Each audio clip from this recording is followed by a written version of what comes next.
Yes. Yes friend, किसान की प्रगति देश की प्रगति। हम चाहते हैं कि किसान हमारा प्रगति करे, और किसान की प्रगति के लिए आज हम लोग ये मीटिंग रखा है कि किसान किस तरह से प्रगति करे।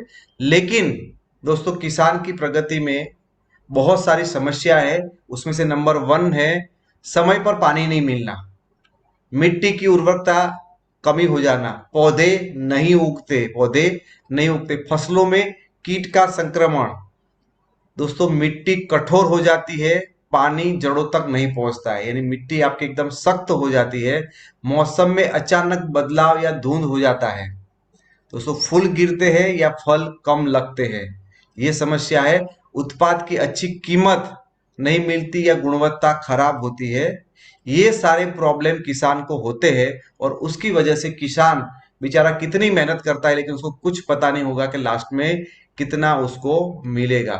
तो दोस्तों, किसान की जो मेजर समस्याएं है कि सख्त और सूखी जमीन, बहुत बार बारिश न होने की वजह से, जमीन की प्रकृति ऐसी होने की वजह से सूखी हो जाती है, उसकी जमीन सख्त हो जाती है, तो भी एक प्रॉब्लम है। अनचाहा या अनप्रिडिक्टिव ऑस हो जाता है, एकदम हैवी ऑस हो जाता है, तो उसकी वजह से भी दोस्तों हमारे उसके ऊपर बहुत सारी समस्या आती है। और बारिश की कमी हो जाने के किसान ऐसे हाथ जोड़ के ऊपर आकाश की ओर आंखें लगाए बैठे रहता है कि भाई तू बारिश कर जाके, तब जाके हमारा काम होगा। तो ये मेजर समस्याएं है किसान की। और ये किसानों इसकी इसके अलावा और जो चीजें हैं, जो कीटनाशक की बर्बादी, यानी कीटनाशक यूज तो करते हैं, लेकिन उसके प्रॉपरली यूज उसका फायदा नहीं मिलता है, बहुत वेस्ट हो जाते हैं। कीटनाशक जितना लगाते हैं उसमें 40, 50, 60% बर्बाद हो जाता है। तो ये पेस्टिसाइड लगाते तो है, लेकिन बहुत सारा फालतू में वेस्ट हो जाता है। आप देख सकते हो यहाँ पे एक पौधे के ऊपर, पत्तों के ऊपर जहां दवा का छिड़काव किया है, और वो छिड़काव के ऊपर बूंद बूंद है छोटी सी, यानी थोड़ा ही एरिया कवर होता है, और बाकी सारी चीजें ऐसी की वैसी रहती है। खाद की बर्बादी, आप जो खाद डालते हो दोस्तों, और वो खाद पूरा का पूरा यूज नहीं होता है, ऐसे ही पड़ा रहता है फालतू में।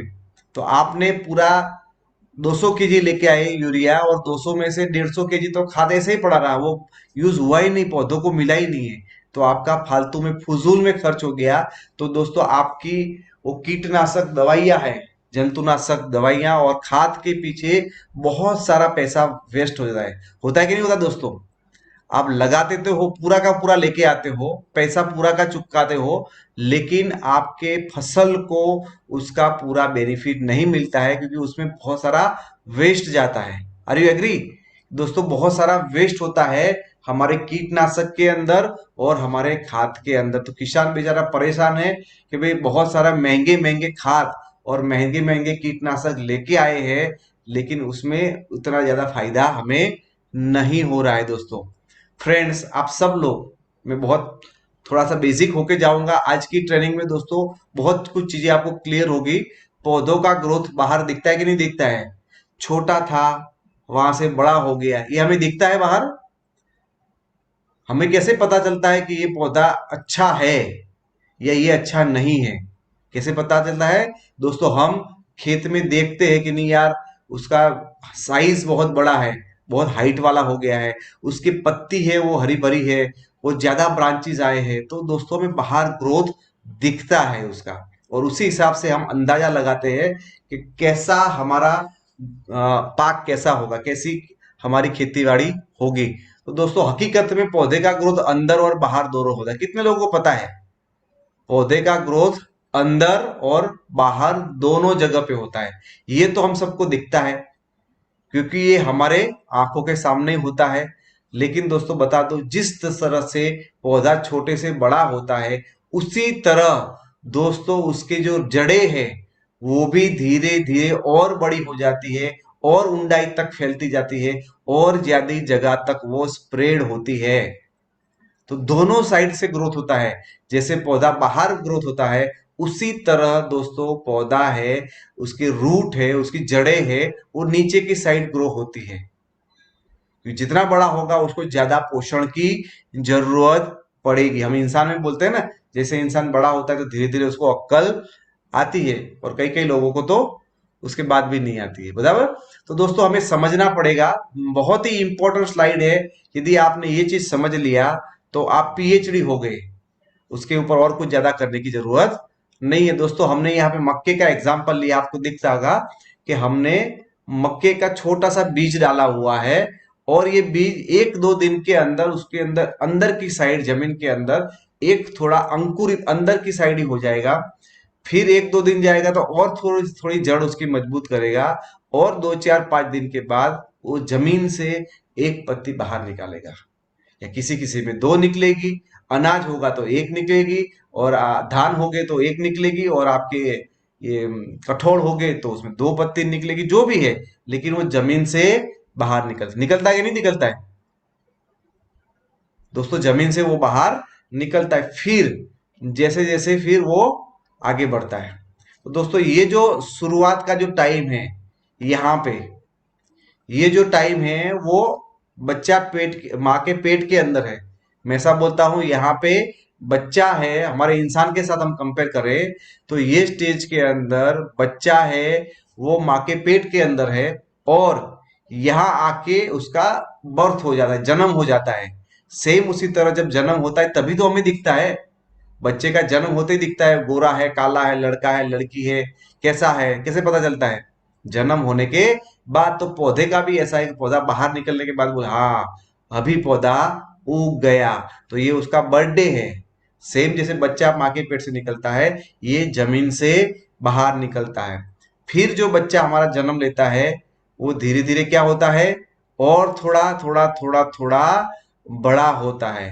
सेम उसी तरह से दोस्तों यहाँ पे पौधा भी धीरे धीरे धीरे धीरे करके बड़ा होता है। और यदि वो लड़की है या लड़का है तो एक ऐसा स्टेज आएगा जहां लड़की है वो गर्भ धारण करने की टाइम पे पहुंच जाएगी, यानी 20 22 25 साल में वो शादी करेगी, तो उस टाइम पे वो प्रेग्नेंट हो सकती, तो उसको भी वहां पे फूल आते हैं। और फूल आने के बाद उसके अंदर छोटा सा फूल में से फल आने लगता है। आप देख सकते हो छोटी सी वो मक्के की वो लग गई है वहां पे, और फिर वो बड़ा होके फिर ऐसे पूरे के पूरे पक जाते हैं। तो उसी तरह से दोस्तों जैसे आप देख सकते हो पौधा जैसे जमीन से बाहर निकलते बड़ा हुआ, बड़ा होते होते फिर और एक टाइम ऐसा होता है वो प्रेगनेंसी पीरियड आती है उसकी भी, और वहां से वो पौधा है वो फूल देता है, और फूल में से फल देता है, और फल जब बड़ा हो जाता है उसकी हम कटाई करते हैं। बराबर है? क्लियर है दोस्तों? ये बहुत ही सिंपल और समझ में आ जाएगा। तो जहां से आपका पौधा जमीन से बाहर निकलता है और एक ऊंचाई तक जाता है, यानी मैं किसी को बोलूं कि भाई आज मैंने एक इंसान देखा था अंकलेश्वर में जिसकी हाइट 15 फुट थी, और ये हमारे बॉलीवुड के सुपरस्टार थे, 15 फुट थी, बराबर है ना? तो 15 फुट की हाइट वाला हमें बॉलीवुड का सुपरस्टार मुझे आज अंकलेश्वर में दिख गया था। क्या आप मेरी बात पे विश्वास करोगे? क्या आप मेरी बात पे विश्वास करोगे कि 15 फुट का मुझे सुपरस्टार आज बॉलीवुड का मिला? नहीं करोगे, क्यों? क्योंकि कभी इंसान की हाइट 15 फुट नहीं होती। सेम उसी तरह से कोई बोले कि टमाटर का प्लांट है वो मैंने 10 फुट का देखा, नहीं हो सकता दोस्तों। हर एक इंसान की या हर एक पौधे की एक मैक्सिमम हाइट होती है, वो वहां तक ही जाता है। ऐसा नहीं कि वो साल 10 साल बढ़ता ही जाएगा, बढ़ता ही जाएगा, बढ़ता ही जाएगा। बोला बच्चों की उम्र कब तक हाइट बढ़ती है? इंसान के जो बच्चे होते हैं उनकी हाइट कब तक बढ़ती है?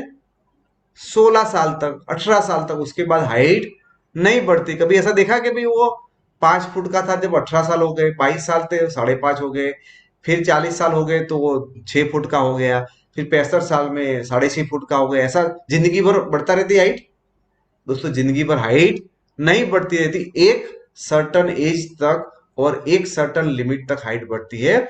सेम उसी तरह से पौधे में भी एक सर्टेन टाइम तक रहता है और एक सर्टेन हाइट तक ही वो ग्रो करता है, और उसको वो स्टेज को बोला जाता है दोस्तों वेजिटेटिव विकास। वेजिटेटिव ग्रोथ या वेजिटेटिव विकास बोलते हैं जहां पौधा छोटे से बड़ा होता है। क्लियर है दोस्तों? और जब बड़ा हो जाता है तो क्या होता है? वो प्रजनन का विकास होता है। जैसे लड़का बड़ा हो जाता है या लड़की बड़ी होती है तो शादी होती है और प्रजनन के बाद वो बच्चे पैदा करते हैं।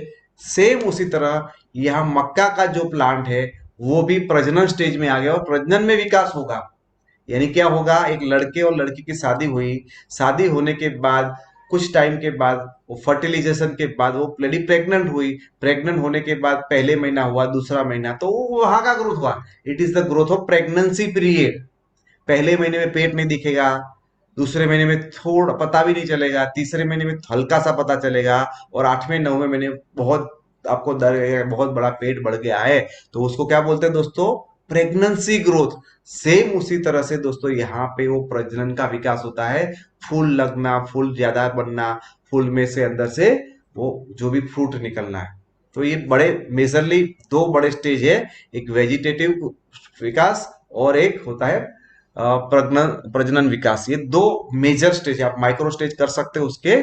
तो हमें पता चला जैसे इंसान की लाइफ में भी ऐसा ग्रोथ होता है, सेम उसी तरह पौधे की लाइफ में भी यही सारी चीजें हो रही है। बराबर, ये समझ में आ रहा है दोस्तों? हो सकता है कि जो मिर्ची का प्लांट है वो 4 महीने चले, और गन्ने का है पौधा वो 1 साल तक चले, और आम का पेड़ है वो 20 साल तक चले।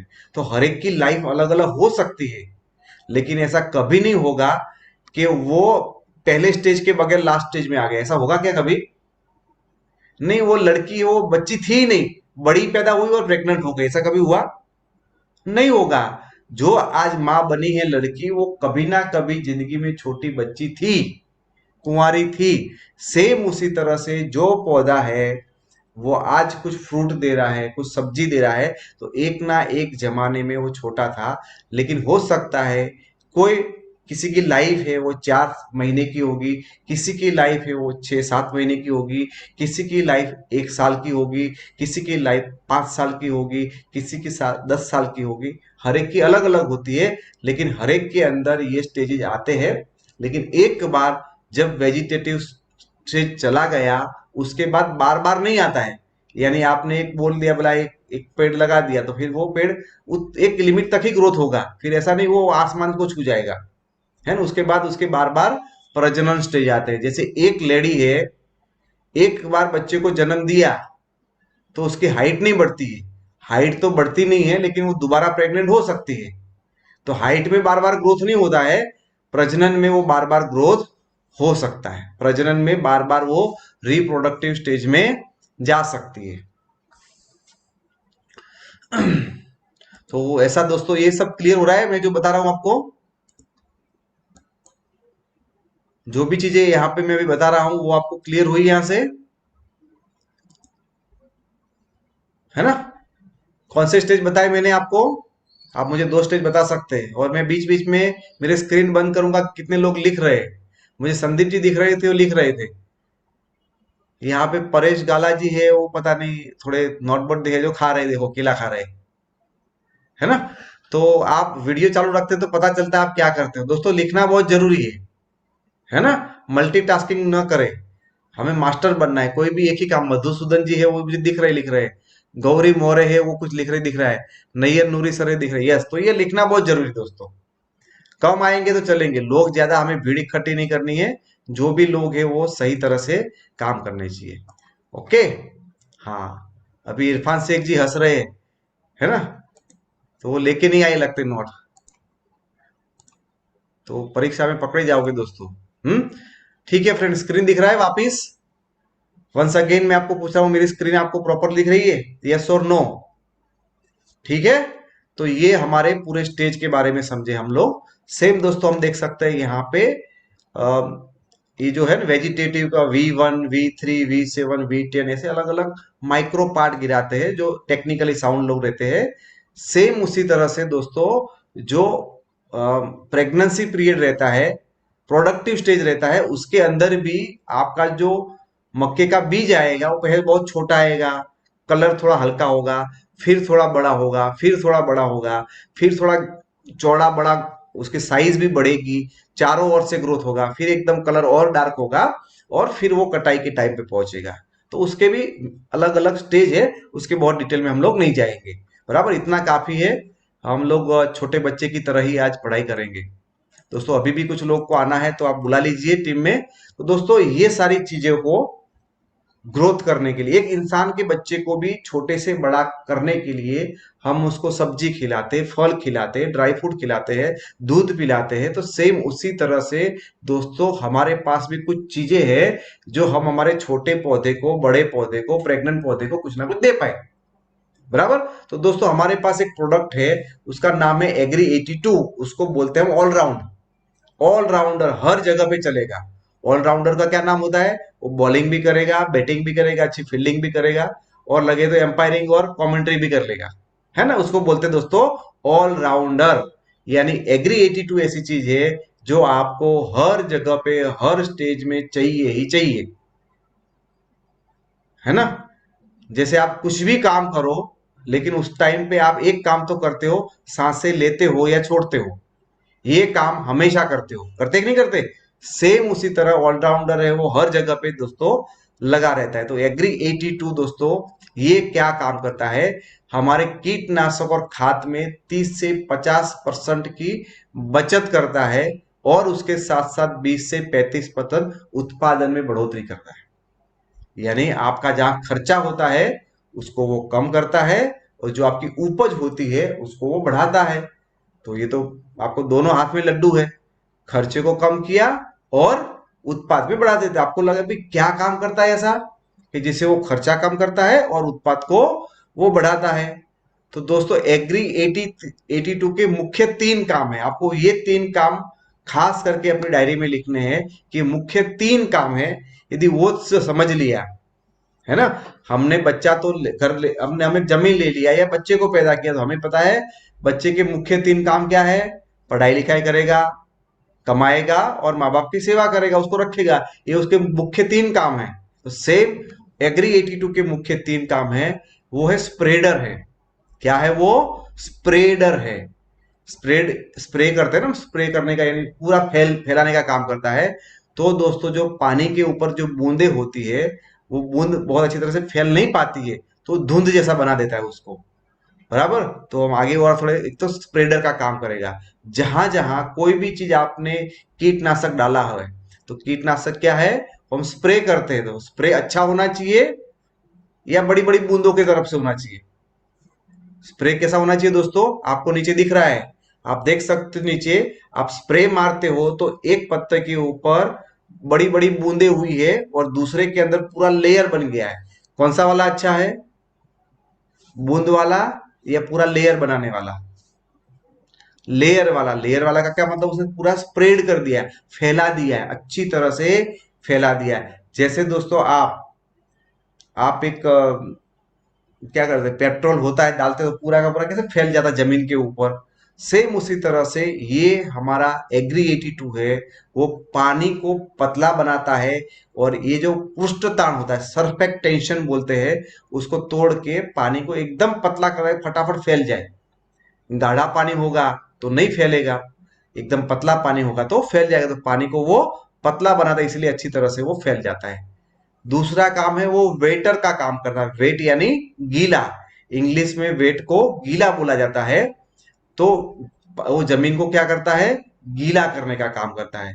अभी आपने पानी जमीन को दे दिया और वो पानी सतह के ऊपर ही पड़ा रहे, मिट्टी के ऊपर ही पड़ा रहे। आप लोगों ने देखा होगा बहुत बार, वो मिट्टी बहुत सख्त होती है तो उसके ऊपर ही वो पड़ा रहता है।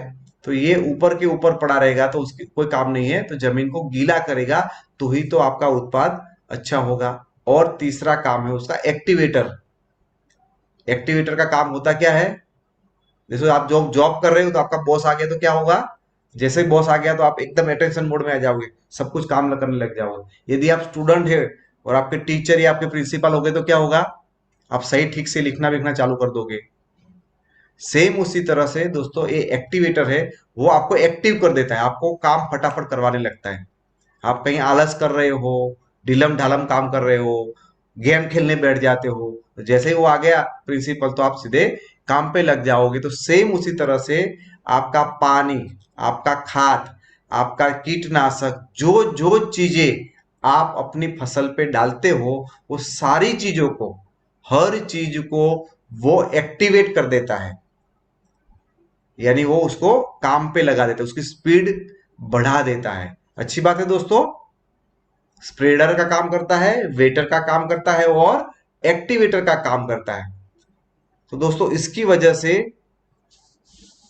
ये नॉन आयोनिक है, यानी वो आयोनिक न होने की वजह से वो किसी के साथ रिएक्शन नहीं करता है, कि सबसे काम तो करवाता है लेकिन किसी से झगड़ा नहीं करता है। तो ये बहुत ही अच्छा इंसान है, किसी से झगड़ा, जो भी काम है चुपचाप अपना काम करवा के चला जाता है ना। साइलेंट वर्कर है वो, आने से ही सब कुछ काम हो जाता है, उससे मोटिवेट होकर लोग काम करते हैं। तो ये नॉन आयोनिक है, इसलिए कोई भी जात का वो रिएक्शन नहीं करता है और जमीन को नर्म एवं खाद के क्षार को खत्म करने में उपयोगी होता है। जैसे आप खाद डालते हो, बार बार यूरिया डालते हो, बार बार डीएपी डालते हो, तो जमीन कैसी होती है आपकी? सख्त होती है या नरम होती है? आप हर साल यूरिया डालते हो, हर साल डीएपी डालते हो, तो आपकी जमीन कैसी होती है? हार्ड होती है या सॉफ्ट होती है?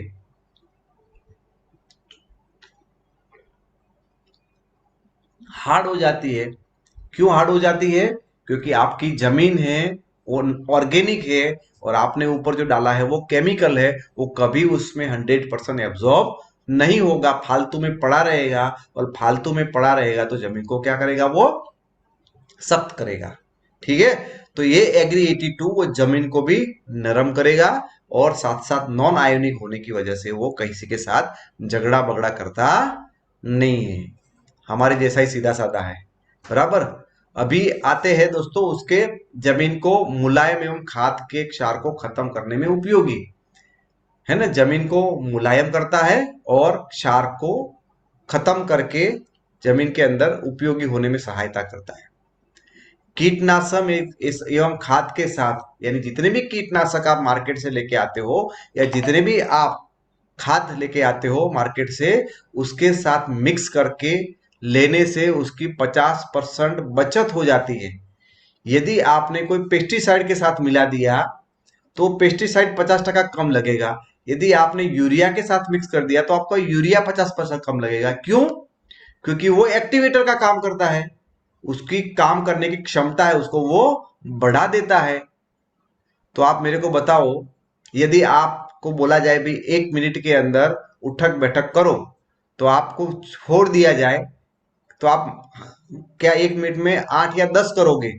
लेकिन आपका वहां बॉस खड़ा है, बोला करो 25, तो जो इंसान 10 कर रहा था वो 20 या 25 करने लग गया। मिनट तो वही है लेकिन उसने उठक बैठक ज्यादा कर दिया। तो सेम उसी तरह से ये आपसे ज्यादा काम करवाता है, यानी आपका जो कीटनाशक है उसे पूरा काम लेता है। पहले वो आधा काम करता था, उसकी वजह से वो पूरा काम लेता है। क्यों? क्योंकि ये क्या है? एक्टिवेटर है, सामने वाले को क्या कर देता है? एक्टिव कर देता है। इसीलिए दोस्तों आपको 50% वो कम लगते हैं, यानी आपका जो वेस्ट जा रहा था, आपके पैसे बर्बाद होते थे, वो यहाँ पे बच जाएगा। आप ड्रिप सिस्टम या पंप की नोजल जो होती है ना, ड्रिप सिस्टम ने अंदर से वो सिस्टम लगाया होता है खेत के अंदर, वहां से पानी है वो टपक टपक टेक्नोलॉजी निकलता है, तो वो खराब हो जाता है, वो हॉल में ब्लॉक हो जाते हैं। या आप पंप के थ्रू दोस्तों अपनी दवाइयां छींटते हैं तो पंप की नोजल है वो ब्लॉक हो जाती, हो जाएगी नहीं हो जाएगी दोस्तों? जैसे हमारे यहाँ पे भी छोटे छोटे जो नल होते हैं उसमें भी क्षार लग जाता है, लगता ही नहीं लगता है पानी के नल के अंदर? तो इसमें तो एकदम बारीक सुई की तरह छोटा सा ही होल होता है, तो वो क्या हो जाता है? ब्लॉक हो जाता है। तो ये उसको क्षार नहीं बनने देता, यानी उसको ब्लॉक नहीं होने देगा। तो एक तो ये और एडिशनल बेनिफिट है दोस्तों। जमीन की जो पीएच होती है, जमीन की जो पीएच होती है उसको भी संतुलित करने में आपकी मदद करता है, यानी आपकी अल्कलाइन है या एसिडिक जमीन है उसको भी वो बैलेंस करता है। दोस्तों एक और बहुत बड़ा एडवांटेज है, मानो कि आपको, आपने लगाया कपास लगाया, एक एग्जांपल लेता हूँ, कॉटन लगाया है, और आपको 7 दिन के अंदर पानी डालना है, हर हफ्ते के बाद आप पानी डालते हो, लेकिन ये क्या करता है? जमीन के अंदर पानी को और अच्छी तरह से गिली रखता है, हमने देखा ना कि, तो इसीलिए वो हफ्ते वाला पानी है वो अभी आप 10 दिन पे बाद दोगे तो भी आपको चल जाएगा, क्योंकि पुराना पानी अभी भी वहां पे होल्ड है। तो आप और ज्यादा टाइम देरी के बाद पानी दोगे, यानी आपको पानी का खर्चा और मजदूरी का खर्चा भी कम लगेगा, आपकी मेहनत भी कम हो जाएगी। इन शॉर्ट दोस्तों, कीटनाशक, पानी, बीज, खाद की बचत एवं उसका कार्यक्षम उपयोग, इन शॉर्ट में बोलूं, ये सारी चीजों की बचत हो जाती है और उनका एकदम परफेक्ट यूज होता है। बचत कब होगी? वो परफेक्ट यूज होगा, पूरा का पूरा काम देगा, तो ही तो वो अच्छी तरह से काम करेगा। बराबर। तो ये सारी चीजें जो हम लोग कीटनाशक लेके आते हैं, हम लोग पानी जो करते हैं, हम जो हमारा जो सीड लेके आते हैं, जो हम खाद लेके आते हैं, वो सारी चीजों की हमें क्या होती है, यहाँ पे बचत होती है। क्योंकि ये ऐसी चीज है जो आपको आपकी ये सारी चीजों को एक्टिवेट करता है। भले पानी है, पानी को एक्टिवेट कर, खाद है, खाद को एक्टिवेट, कीटनाशक है, कीट उसके सामने जो आया वो एक्टिवेट हो जाएगा, है ना। तो इसी वजह से उसको उसका बहुत बड़ा फायदा यहाँ पे होता हमें दिखता है। तो ये था दोस्तों हमारा पहला प्रोडक्ट। दूसरा है हमारा एग्री ह्यूमिक। आप एग्री पहले के सामने क्या लिखा था हमने, एग्री 82 के सामने क्या लिखा था, पहली प्रोडक्ट एग्री 82 के सामने क्या लिखा था शब्द हमने, उसका टाइटल ऑलराउंडर, हर जगह पे चलेगा, किसी के साथ मिक्स कर दो उसको काम धंधे पे लगा देगा। ये दूसरा क्या है हमारा, एग्री ह्यूमिक। उसका नाम जो दे रहा हूं उससे आपको पता चल जाए, ये है दोस्तों हमारा ग्रोथ प्रमोटर, यानी वो ग्रोथ को प्रमोट करता है, ग्रोथ करने में आपकी हेल्प करता है। हम लोग मार्केट में जाते हैं मेडिकल के ऊपर, तो बोलते बोला हाँ हाइट बढ़ाने के लिए दे दो, आती है दवाई ऐसे दोस्तों, हाइट बढ़, ग्रोथ बढ़ाना, बच्चे का ग्रोथ करना है, हाइट उसकी बढ़ानी है। सेम उसी तरह ये ग्रोथ प्रमोटर है, पौधों का ग्रोथ को बढ़ाएगा। और ब्रैकेट में लिख सकते हैं कुदरती खाद है, यानी ग्रोथ प्रमोटर का वाला कुदरती खाद। आप इतना समझ लिए तो आप मास्टर हो गए, उससे ज्यादा समझने की जरूरत ही नहीं है। बराबर, ये मेन उसकी पंचलाइन है, उतना समझ के तो हमारा काम हो गया। वेस्टिज एग्री ह्यूमिक फसल की तमाम जरूरतों को पूर्ण करता है। फसल की जो भी जरूरत है, यानी आपका जो पौधा है उसकी जो भी जरूरत होती है, वो सारी जरूरतों, क्योंकि ये खाद है, उसको चाहिए क्या, खाद ही चाहिए ना, तो उसकी सारी जरूरतों को वो पूरा यहाँ से करता है। और ये ऑर्गेनिक है दोस्तों, आप देख सकते हो क्या है, ऑर्गेनिक है। जैसे एक बच्चे को हमें देना है तो संपूर्ण आहार क्या होता है, हमारे बच्चों को देना है संपूर्ण आहार, तो क्या देते हैं, बोला ये तू बाकी कुछ ले ना ले, ये ले लो तो भी चल जाएगा तुम्हारा, आज खाना नहीं खाया तो ये ले लो। तो ऐसे इंसान के लिए क्या चीज है दोस्तों, दूध, मिल्क होता है ना, मिल्क क्या बोलते हैं हम लोग, milk is a complete food बोलते हैं। सेम उसी तरह से ये हमारा एग्री ह्यूमिक है, वो कंप्लीट फूड है, बच्चे भी ले सकते हैं, बूढ़े भी दूध पीते हैं और प्रेग्नेंट लेडी भी पीती है। सेम उसी तरह से आप कहीं भी उसका इस्तेमाल कर सकते हो, लेकिन जहां ग्रोथ होता है वहां सबसे ज्यादा उसकी जरूरत होती है। बराबर, ग्रोथ के टाइम में उसकी सबसे ज्यादा जरूरत होती है।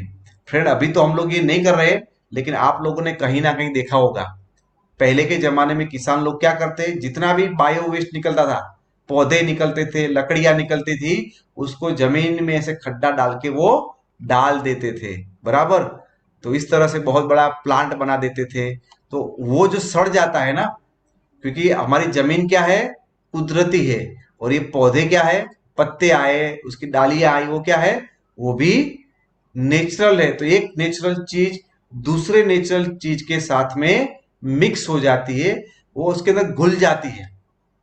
इंसान कैसे है, नेचुरली है कि केमिकल वाले हम लोग, इंसान कैसा है दोस्तों, नेचुरली है या केमिकल वाला, नेचुरल है। इसीलिए दोस्तों यदि इंसान को भी जमीन के अंदर डाल दिया गया तो इंसान भी जमीन के अंदर घुल जाएगा।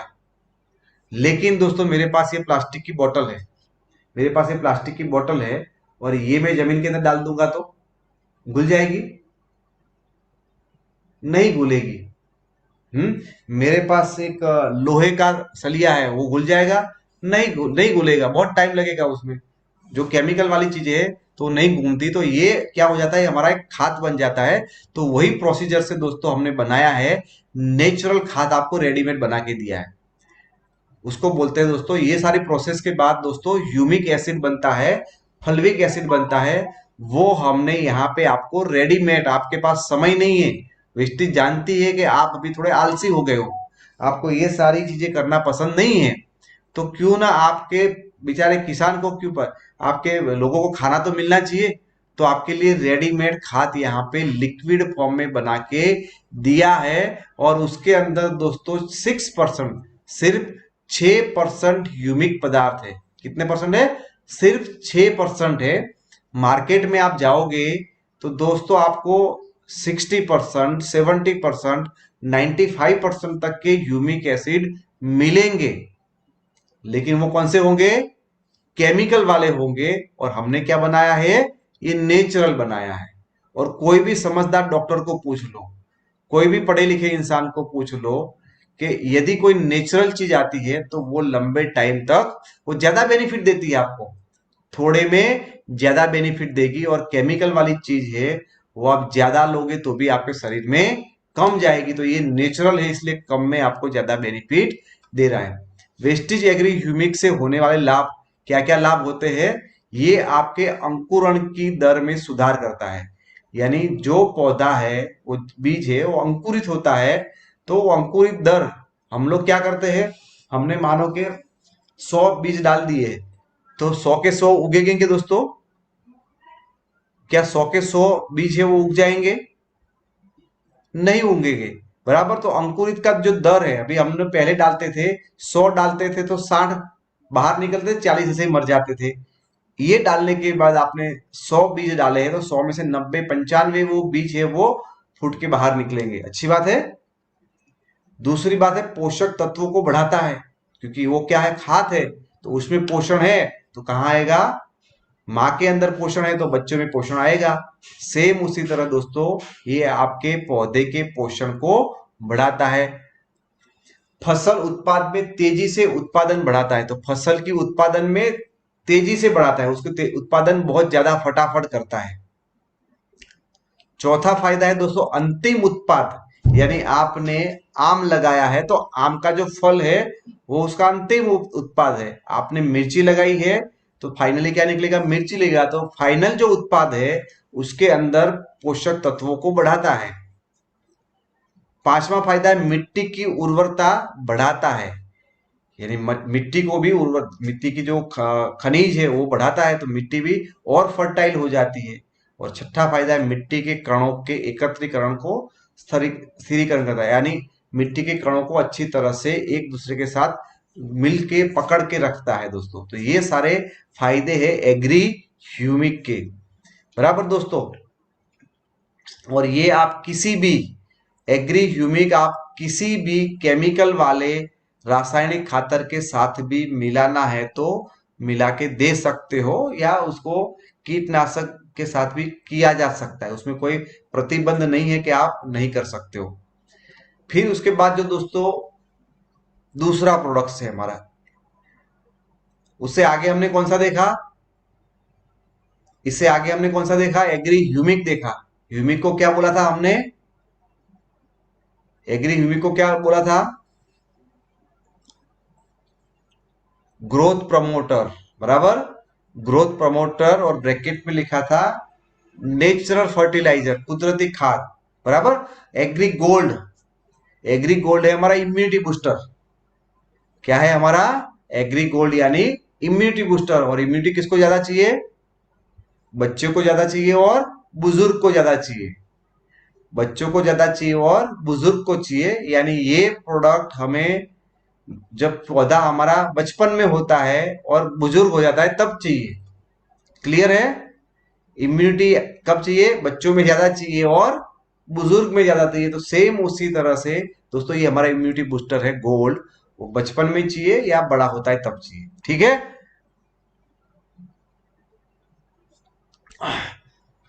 तो ये दोस्तों हमारा होता है एग्री गोल्ड।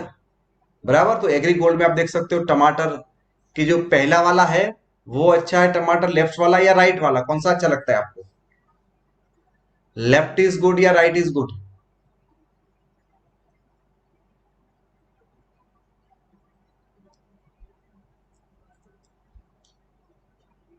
कौन सा गुड है? राइट वाला गुड है। बराबर।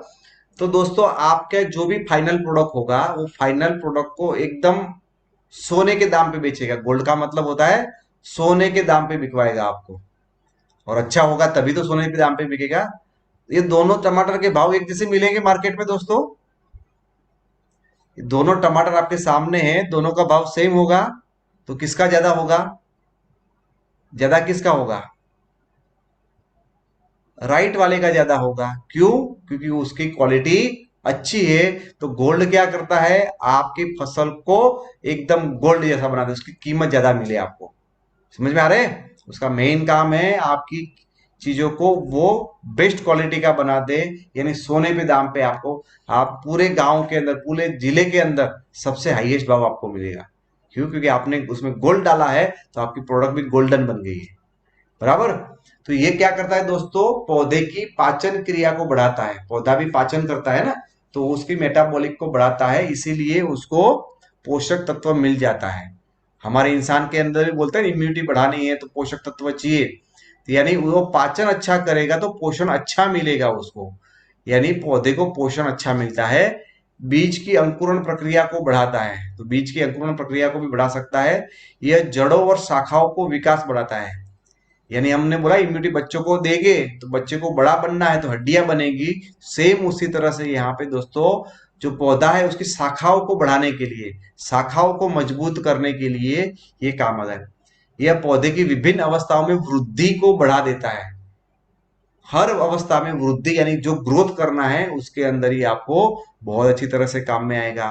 तो इसीलिए तो हमने इम्यूनिटी बच्चे बच्चे के टाइम पे बोला आपको। यह पौधों में रोग प्रतिकारक क्षमता को बढ़ता है और पौधों में बीमारी की संभावना को कम करता है, यानी कोई भी प्रॉब्लम आता है तो उससे वो झेल पाता है। अभी कितने लोग यहाँ पे मानते हैं दोस्तों कि लोहे को जंग लगता है कि नहीं लगता है? लोहे को जंग लगता है दोस्तों? लोहे को जंग लगता है या नहीं लगता है? लगता है। सोने को जंग लगता है? सोने को जंग नहीं लगता है। क्यों? क्योंकि सोना है ही सोना, इसलिए तो उसको सोना बोला जाता है। सेम उसी तरह से दोस्तों इसकी इतनी रोग प्रतिकारक शक्ति बढ़ जाएगी तो उसको बीमारी नाम का जंग नहीं लगेगा पौधे को, है ना। थोड़ा पानी कम मिल गया तो भी चल जाएगा, थोड़ा गर्मी ज्यादा बढ़ गई तो भी चल जाएगा, थोड़ा पानी ज्यादा आ गया, यानी कोई भी कंडीशन के अंदर इंसान को क्या होता है? सर्दी थी सर, गर्मी हो गई, क्या हो गए? बीमार पड़ गए। इम्यूनिटी कैसे चेक करते हैं हम लोग? एक मौसम से दूसरे मौसम में जब जाते हैं तो क्या हो जाते हैं हम लोग? बीमार हो जाते। सेम पौधे को भी बेचारे को पानी थोड़ा खींच 3-4 दिन तक नहीं मिला, सूखा थोड़ा लगा, तो भी वो चल पाएगा। थोड़ा पानी ज्यादा आ गया, थोड़ी गर्मी बढ़ गई, थोड़ी ओस पड़ गई, कुछ भी होता है, तो जो यदि ये गोल्ड डाला हुआ है तो प्रोटेक्शन करेगा उसको, ये उससे प्रॉब्लम से बचाएगा। फसल इससे फसल की उत्पादकता या गुणवत्ता में वृद्धि होती है, क्योंकि इतना सारा होगा तो वृद्धि डेफिनेटली होगी। इसका उपयोग पौधे के विभिन्न चरणों में किया जाता है, इसलिए यह पौधे के हार्मोन से अलग है। बराबर। और पौधों को कम ज्यादा पानी, धूप, वातावरण में बदलाव, ऐसी सब परिस्थिति से ये आपको बचाता है, इससे आपको प्रॉब्लम नहीं होने देगा। उसके बाद की जो दोस्तों प्रोडक्ट है हमारी है, उसका नाम है दोस्तों एग्रीमॉस। एग्रीमॉस। उससे पहले कौन सी प्रोडक्ट देखी हमने? उससे पहले प्रोडक्ट कौन सी देखी अभी? स्लाइड जो हमने बदली वो गोल्ड, और गोल्ड का क्या नाम था?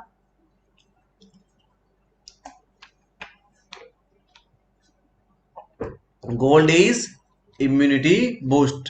बराबर। और कौन से स्टेज में चाहिए वो? कौन से स्टेज में चाहिए हमें? इम्यूनिटी कब देनी है? जब कौन से स्टेज में देना है? जब चाइल्ड, यानी हमारा पौधा चाइल्ड स्टेज में है, या हमारा है वो बूढ़ा हो गया है। बराबर दोस्तों। उसके बाद आती है प्रोडक्ट हमारी एग्रीमॉस। एग्रीमॉस यानी रिप्रोडक्शन फर्टिलिटी। एग्रीमॉस यानी रिप्रोडक्शन फर्टिलिटी, ज्यादा फूल ज्यादा फल सब्जी। एग्रीमॉस यानी रिप्रोडक्शन या फर्टिलिटी। रिप्रोडक्शन यानी प्रेगनेंसी का टाइम, प्रेगनेंसी पीरियड, फर्टिलिटी होती है वहां पे। बराबर। और ये होगा, उसमें क्या होता है? ज्यादा फल और फूल या सब्जी आती है। सीधी सी बात एक बोलो दोस्तों, हम लोग बोला, हम बोलते हैं मौसम खिला खिला है, उसका क्या मतलब होता है? मौसम खिला खिला है, तो उसका क्या मतलब होता है? मौसम खिला हुआ कैसे पता चलेगा आपको? एनर्जेटिक लगेगा। अबे आपकी बात नहीं कर रहा हूं मैं, खेत की बात कर रहा हूं। सदाबहार मौसम चल रही है, कैसे पता चलेगा आपको? फूल खिलेंगे, है ना?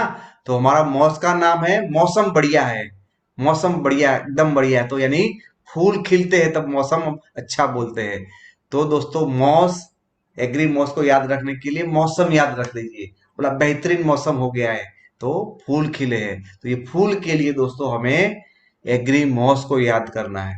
एग्री मॉस फूल बनने और फूल को फल में या सब्जी के अंदर कन्वर्ट करने में उपयोगी है। ये कहाँ पे काम आता है? फूल बनाने में काम में आता है, और फूल को फल में या सब्जी के अंदर कन्वर्ट करने में काम आता है, क्योंकि किसके स्टेज पे है? रिप्रोडक्टिव स्टेज का ये प्रोडक्ट है। तो यदि आप भिंडी के अंदर, यदि आप लेमन के अंदर, कहीं भी कोई भी क्रॉप के ऊपर फूल आने से पहले डालते हो तो फूल की संख्या ज्यादा बढ़ जाएगी, सदाबहार मौसम आ जाएगा। और ये क्या करेगा? यह फूलों को गिरने से रोकता है। क्या करता है? फूलों को गिरने से रोकता है। कई सारे लोग बीच में कमेंट लिख रहे हैं कि सर आप फायदे दिखा रहे हो, कैसे यूज करना दिखाओ। सर आपको अभी थोड़ा सब्र रखो। मैंने बोला सारी चीजें, इंपॉर्टेंट चीजें धीरे धीरे करके आएगी, है ना? आपको बेहतरीन टूल मिलेंगे जो आपको मार्केट में कहीं नहीं मिलने वाले, है ना? तो सारी चीजें क्या है, अभी वो जो आपका आप मांग रहे हो वो आपका डेजर्ट है, वो बाद में मिलेगा आपको। तो ये फूलों को गिरने नहीं देता है, और अधिक फूलों को अधिक फल में कन्वर्ट करके आपको देता है। तो ये था हमारा तीसरा प्रोडक्ट, ये आगे चौथा प्रोडक्ट था, और ये हमारा है Agri Nanotech. Agri Nanotech, Nanotech यानी माइक्रो न्यूट्रिएंट्स। उससे पहले कौन सा प्रोडक्ट देखा हमने? उससे पहले प्रोडक्ट देखा हमने एग्री मॉस, और मॉस का क्या मतलब था? मॉस का मतलब, मॉस का मतलब मौसम और रिप्रोडक्शन टाइम। बहुत सही, बहुत आज बच्चे बहुत होशियार हो गए। तो अभी तो पीवी बढ़ने वाले मुझे लगता है। उसके बाद दोस्तों प्रोडक्ट से हमारा एग्री नैनोटेक। दोस्तों प्रेगनेंसी पीरियड आ जाता है, तो जो खाना जिंदगी में वो औरत ने नहीं खाया है, वो सारे सारी चीजें बना के खिलाओगे आप। कहाँ कहाँ से कौन से लड्डू, कौन से ये डालो वो डालो, दुनिया भर का खिलाते हो। क्यों? क्योंकि ये टाइम पे उसको और ज्यादा खुराक की जरूरत है, और ज्यादा न्यूट्रिशन की जरूरत है।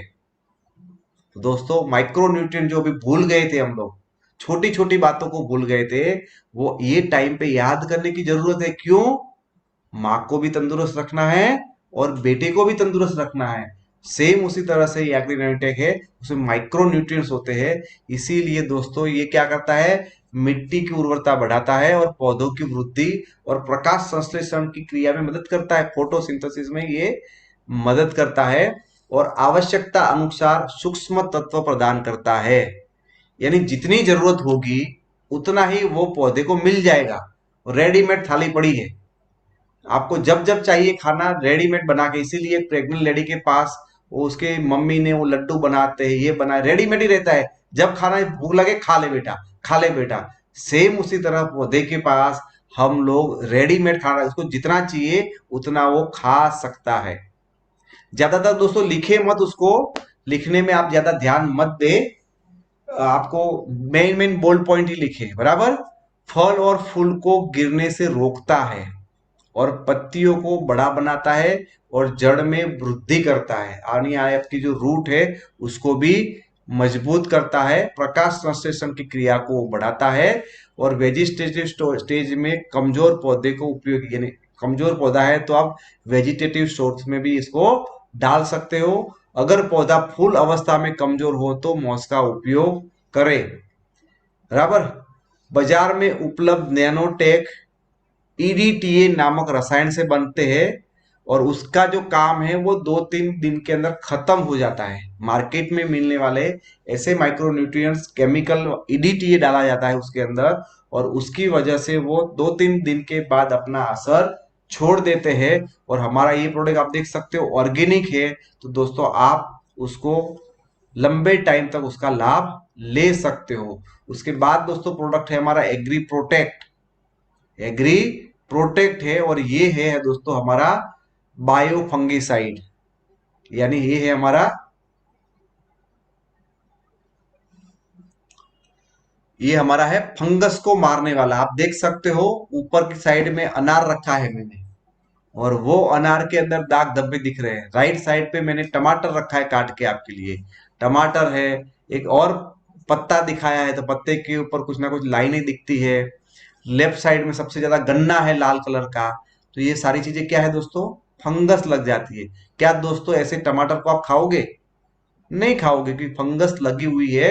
तो वो फंगस को खत्म करने के लिए दोस्तों हमारे पास है एग्री प्रोटेक्ट नाम का प्रोडक्ट है, और ये प्रोडक्ट भी ऑर्गेनिक है। और ये क्या करता है, आप छिड़काव करते हो तो जहां जहां संपर्क में आता है वो फंगस को तो खत्म करता ही करता है, लेकिन वहां से पूरा सोच के रूट तक पहुंचाता है, जड़ों तक पहुंचाता है। यानी आपने भले पत्तों के ऊपर छांटा है, छिड़काव किया है, लेकिन पत्तों से लेके डालियों के अंदर, डालियों से उसके स्टेम के ऊपर, स्टेम से जड़ों की तरफ, पूरे के पूरे अंदर की साइड भी वो चला जाएगा, या अंदर या बाहर दोनों जगह पे वो फंगस को खत्म करेगा। बराबर। और ये 100% नेचुरल और ऑर्गेनिक प्रोडक्ट है। उसके अंदर हम लोगों ने दोस्तों फंगस ही डाला हुआ है, लोहा लोहे को काटता है। सेम उसी तरह से दोस्तों प्रोटेक्ट है, वो आपके प्रोटेक्ट का नाम है, वो प्रोटेक्ट फ्रॉम फंगस। आप लिख सकते, मैंने लिखा नहीं अभी। प्रोटेक्ट का मतलब होता है protect on protect of fungus, fungus से आपको वो प्रोटेक्ट कराता है। और ये फंगस डाली है, इसीलिए आप कोई भी केमिकल वाली दवाई के साथ मिक्स ना करें। यदि आपने गलती से भी बाहर वाला खाद डाल दिया, यूरिया उसके साथ, तो ये फंगस मर जाएगी हमारी, तो हमारे पौधे की फंगस को काम में नहीं आएगी कभी भी। तो ये प्रोडक्ट ऐसी है जिसको आपको कभी भी कोई भी केमिकल वाली प्रोडक्ट के साथ मिक्स नहीं करना है। हमारी प्रोडक्ट के साथ मिक्स कर सकते हो, लेकिन मार्केट में मिलने वाले केमिकल प्रोडक्ट के साथ आपको मिक्स नहीं करना है। बराबर है। तो दोस्तों अभी हम समझ गए प्रोडक्ट क्या है, और बाकी लोगों का सवाल था कि सर कैसे डालें, कितना डालें। तो अभी उसके ऊपर आ जाते हैं, डोज क्या रहेंगे। क्लियर है आपके लिए, वेरी वेरी इंपॉर्टेंट के डोज क्या रहेंगे।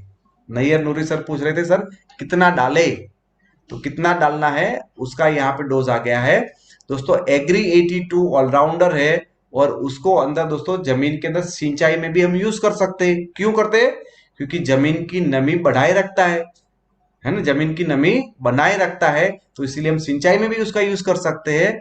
तो 160 से 200 ml प्रति एकड़ ड्रिप के अंदर यदि आप डालते हो तो 160 से 120, या आप धोरिया पद्धति, फ्लडिंग, फ्लड वाला इरिगेशन जहां पानी छोड़ दिया जाता है वहां भी करते हो, तो दोस्तों आपको 1 एकड़ के अंदर 160 से 200 ml एग्री 82 डालना है। 1 एकड़ में 160 से 120 ml डालना है। डोज मिल गया। बराबर। आपको किसके लिए काम में आएगा? यदि आप सिंचाई के लिए यूज कर रहे हो। बराबर। यानी आप कभी कभी ऐसा होगा दोस्तों, आप यूरिया के ऊपर पट लगाते हो, इस तरह से करते लोग, यूरिया के ऊपर कोटिंग करते हैं या कोई खाद के ऊपर, तो दोस्तों 50% कम लगेगा, तो उसके ऊपर भी आप इसी तरह से, यानी आप है वो चाहे तो मिट्टी के अंदर डाल दो, मिट्टी के अंदर नहीं डालते हो तो ड्रिप करके करो, या अपने खाद के अंदर डालो, कैसे भी करो, लेकिन आप इस तरह से करोगे तो दोस्तों आपको खाद है वो 50% कम लगेगा। यदि आपने इस तरह से प्रोसेस किया है तो आपका खाद है वो 50% कम लगेगा, क्योंकि खाद कहाँ डालते हो आप? जमीन के ऊपर डालते हो।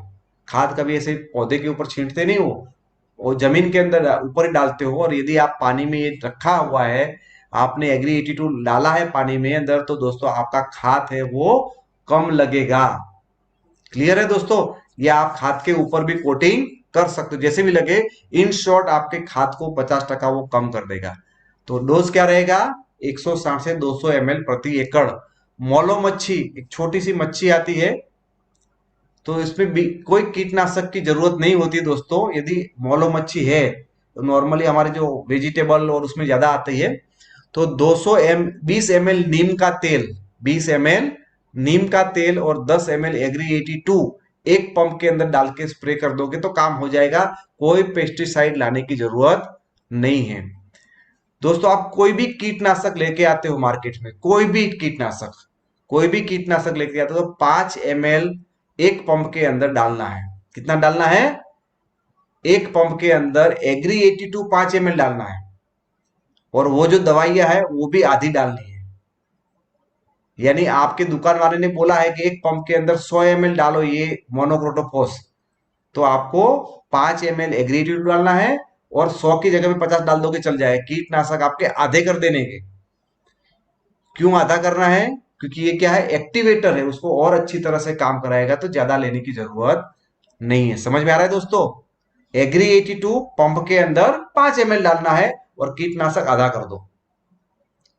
दोस्तों 50 केजी यूरिया के ऊपर आप कोटिंग करते हो तो दोस्तों 100 ml लगेगा। आपको कोटिंग करना है यूरिया का, तो 50 केजी यूरिया के साथ 100 ml एग्री 82 मिलाए और 20% खाद कम लो। 20% आप खाद कम लोगे। कोई लोग बोल रहे हैं वॉइस क्लियर नहीं है। वॉइस आ रहा है हमारा बराबर? कोई आईफोन बता रहे हैं वॉइस क्लियर नहीं। मेरा वॉइस आ रहा है बराबर?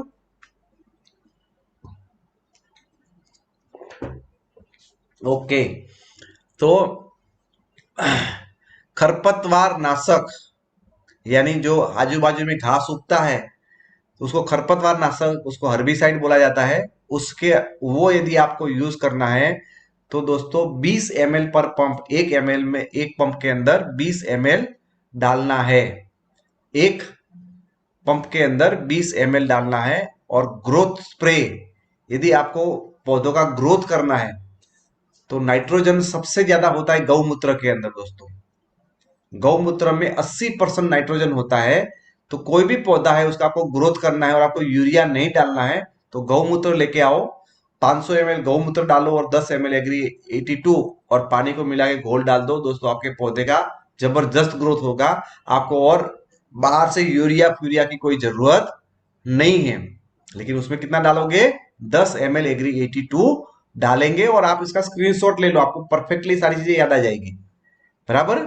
यह सारी मात्रा हाथ से चलने वाले पंप की दी गई है। यानी जो भी मैंने बोला 5 ml पंप में, वो हाथ से चलने वाला, हम हैंडल मार के करते हैं वो वाला। यदि आप बैटरी वाला पंप यूज करते हैं, मशीन से चलने वाला, तो ये एग्री 82 की क्वांटिटी आपको डबल करनी है। क्या करना है? डबल कर देनी है। ठीक है? तो आप उसका एक स्क्रीनशॉट ले लो ताकि आपको एकदम परफेक्ट पता चल जाए। ठीक है दोस्तों, आगे और देखते हैं। हम देखते हैं एग्री ह्यूमिक। एग्री ह्यूमिक कहां कहां यूज कर सकते हैं? दोस्तों कभी भी, कोई भी आप कॉटन लगा रहे हो, तिल लगा रहे हो, कुछ भी बो रहे हो, तो उस टाइम पे वो जो सीड होते हैं, जो बीज होते हैं, वो बीज के ऊपर कोटिंग करते हैं बहुत सारे लोग। यदि किसान कोटिंग करता है तो आप उससे करवाइए कोटिंग। और ये कोटिंग के अंदर दोस्तों एग्री ह्यूमिक का कोटिंग बहुत बहुत फायदेमंद रहता है। तो दोस्तों करना क्या है? यदि आप जो बीज है उसका कोटिंग कर रहे हो तो 5 से 10 ml एग्री ह्यूमिक पर लीटर, 1 लीटर के अंदर 5 से 10 ml एग्री ह्यूमिक डाले। उसका जो जो भी घोल बन गया, एक बकेट लिया आपने और एक बकेट के अंदर आपने 2 लीटर पानी लिया, तो 2 लीटर पानी के सामने आप 10 या 15 ग्राम, 15 ml एग्री ह्यूमिक डाल दो और वो मिक्स बना दो। और मिक्स बना के फिर हल्के हाथों से दोस्तों आपको उसके ऊपर पट देना है। और यदि आप ऐसा ही नर्सरी का छोटा सा पौधा कहीं लगाना है, मानो कि मिर्ची आप लगाते हो, तो मिर्ची के बीज नहीं लगते, मिर्ची का पौधा लगता है, छोटा सा प्लांट लेके आना पड़ता है। टमाटर का भी ऐसा ही होता है, छोटा सा पौधा हम लेके आते हैं। तो ऐसे जहां जहां पे आप छोटा नर्सरी का प्लांट लेके आते हो, तो उसी को भी दोस्तों आप 2 से 4 ml पर लीटर का घोल बना के उसको 5 मिनट डुबा देने का है। और डुबाने के बाद उसको, या आपका जो बीज है उसे, या आपने जो अपना जो जो डाला हुआ है, ये छोटा सा नर्सरी प्लांट, वो दोनों को छांव के अंदर सूखने देना है। क्या करना है? छांव के अंदर सूखने देना है। और विदिन 4 से 5 घंटे के अंदर उसकी बुआई कर देनी है। ऐसा आपको नहीं करना है कि भाई आज मैं मक्के को कोटिंग कर रहा हूं और कल डालूंगा, ऐसा नहीं करना है। आज का आज ही वो कार्यक्रम खत्म करना है। यदि आप ये करते हो तो आपका अंकुरण है वो एक समान होगा, सारे के सारे बीज है वो अंकुरित हो जाएंगे। अंकुरण ज्यादा हो जाएगा, यानी आपको मैक्सिमम दाने हैं वो अंकुरित होंगे और समय पे होंगे। कभी कभी क्या होता है, एक अंकुरित आज हुआ, दूसरा अंकुरित 10 दिन के बाद होता है, तो पता ही नहीं चलता क्या करे। तो अंकुरण एक जैसा होता है, और जो भी होता है अंकुरित बहुत स्वस्थ होता है, बहुत ही हेल्दी अंकुरित होता है। खास ध्यान ये रखिए दोस्तों, जिसको ये आता है उसी को करवाइए, नहीं आता है तो किसान से कोई भी नई चीज न सिखाए। यदि सिखाने जाओगे तो कुछ उल्टा करेगा, उससे अच्छा जो करता है आप वही उसको करने दे। बराबर। तो ये पहला बताया हमने, सीड या रूट की ट्रीटमेंट के लिए अपनी खेती की समस्या से सटीक या जैविक संपर्क करें। चलो छोड़ दो इसके, संपर्क तो लोग कर ही रहे हैं। बराबर। एग्री ह्यूमिक ग्रोथ प्रमोटर, पहला स्प्रे जब 4 पत्तियां निकलती है, और दूसरा स्प्रे फूलों से 15 दिन पहले, तीसरा स्प्रे फूल आने के बाद, दूसरा और तीसरा स्प्रे जरूरत पड़ने पर ही करें। यानी आप एग्री ह्यूमिक का 1 से लेके 3 बार स्प्रे कर सकते हो। पहला है वो कंपलसरी है। कंपलसरी कब बोला है? जब 4 पत्तियां बाहर निकले, यानी आपका बच्चा है वो 1 महीने का हो जाता है ना, सेम उसी तरह यहाँ पौधा बाहर निकला, 2 से 4 पत्तियां हुई, फिर वहीं से हाइट पकड़ेगा। ग्रोथ प्रमोटर की सबसे ज्यादा जरूरत कहां पड़ेगी? वहां पे ग्रोथ करने के लिए, जो जो पौधा है वो बड़ा होने की तैयारी करता है, उसी टाइम पे आपको उसका स्प्रे करना है। और आपको जरूरत पड़े तो दूसरा उसके बाद कर सकते हो, और तीसरा फूल आने से पहले भी कर सकते हो। यदि आपको लगता है कि मेरा पौधा है वो कमजोर है, अभी भी वो पीला पड़ गया है, वो ज्यादा नहीं दिक्कत, कुछ ना कुछ और प्रॉब्लम हमें समझ में नहीं आ रहा है, तो दूसरा और तीसरा भी स्प्रे मार सकते हो, और वो जरूरत है तो ही मारना है। कैसे करेंगे दोस्तों? आपको यदि पौधों के पत्तों के ऊपर स्प्रे करना है, पत्तों के ऊपर स्प्रे करना है, तो 30 से 45 ml, 30 से लेके 45 ml 15 लीटर पंप के अंदर डालना है, और उसके अंदर 5 ml एग्री 82 मिला देना है। सीधी सी बात है, 30 से 45 ml पर 15 लीटर, और उसके साथ साथ 5 ml एग्री 82 ऐड करना है।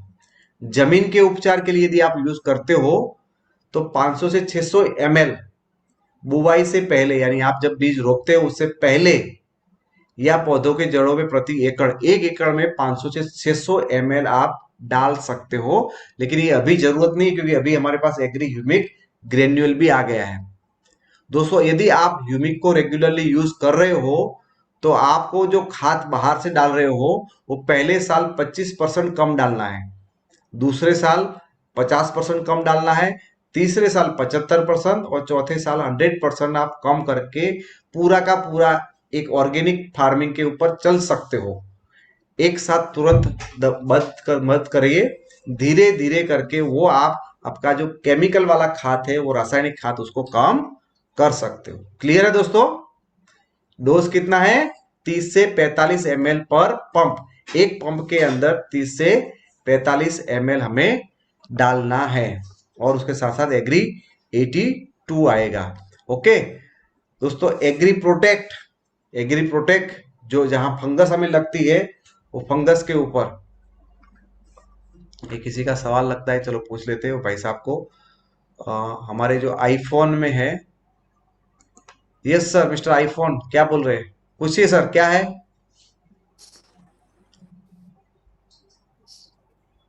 हेलो, कोई सवाल है आपको? कंफ्यूजन यहां तक?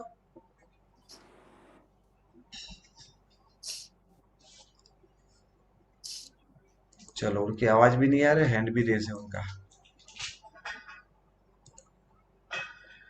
ठीक है, एग्री प्रोटेक्ट यानी प्रोटेक्ट करता है फंगस के सामने। दोस्तों, उसके अंदर बीज उपचार में आपको लगता है कि मैं या टमाटर तो उगा रहा हूं या ये डाल रहा हूं, उसमें आता ही आता है, आपको लगता है कि भाई मैं ये अनार डालता हूं, अनार में फंगस आती ही आती है, तो जब उसका कहीं भी बीज उपचार होता है तो 10 या 15 ग्राम प्रति किलो, 1 केजी बीज के सामने आपको 10 से 15 ग्राम लेना है, और सुखाने के बाद उसी दिन उसको बो देना है।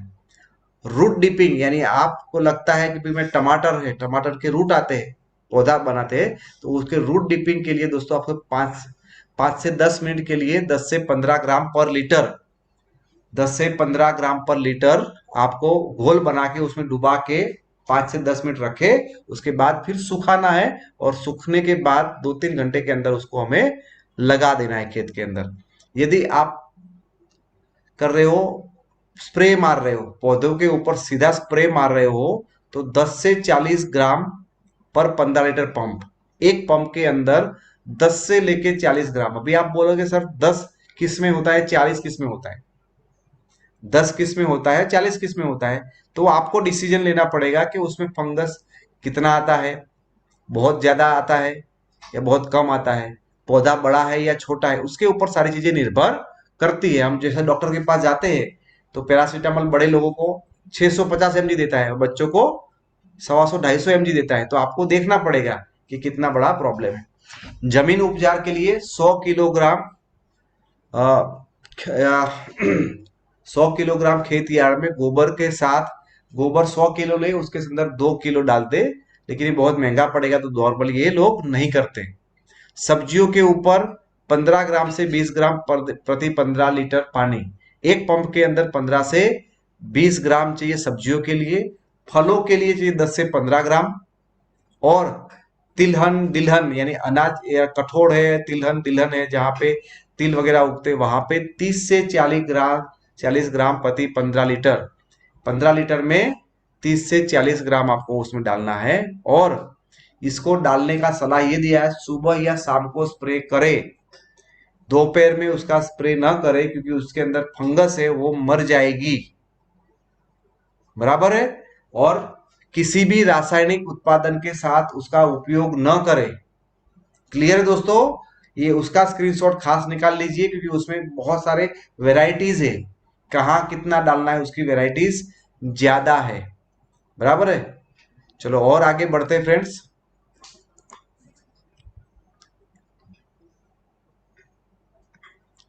एग्री ग्रेन्यूल्स, एग्री ह्यूमिक के सारे लाभ एग्री ग्रेन्यूल्स में मिलेंगे, और 1 एकड़ जमीन के अंदर 2 पैकेट हमें इस्तेमाल करना है, और ये खाद की तरह आता है। 1 एकड़ के अंदर 2 पैकेट हमें डालने हैं। बहुत सिंपल, उसमें कोई ज्यादा दिमाग लगाने की जरूरत नहीं है। जो लाभ हमें एग्री ह्यूमिक लिक्विड में मिल रहे थे, वही सारे लाभ हमें एग्री ह्यूमिक ग्रेन्यूल्स में मिलेंगे। दोनों चीज एक ही है, एक ग्रेन्यूल फॉर्म में है और वो लिक्विड फॉर्म में है। एग्री गोल्ड यानी इम्यूनिटी बूस्टर, पौधों को स्प्रे करने के लिए फूल आने से 20 दिन पहले, फूल आने से 20 दिन पहले 1 या 2 बार, फल फलने के बाद, बराबर 1 या 2 बार हमें इसको लगाना, जैसी जरूरत। आपको बार बार फूल आ रहे हैं तो बार बार लगाना पड़ेगा, एक ही बार आ रहे हैं तो एक बार लगाना, वो आपको देख लेना है। आप भिंडी लगा रहे तो भिंडी 4-5 बार फूल देती है, तो आपको बीच में एक बार डालना पड़ेगा। और कोई पाक है तो एक ही बार आएगा, तो एक ही बार डालो उसको, बराबर।